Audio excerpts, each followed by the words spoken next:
News oil छलैए कि भारत में एवरेज 25% लोग गरीबी रेखा के नीचा रहै छै। कते आदमी के बात पता है?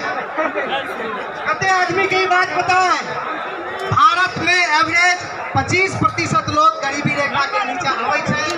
वह एनालिसिस में ये बात छलैए लिखल जे बिहार में एवरेज 50% लोग गरीबी रेखा के नीचा आबै छै।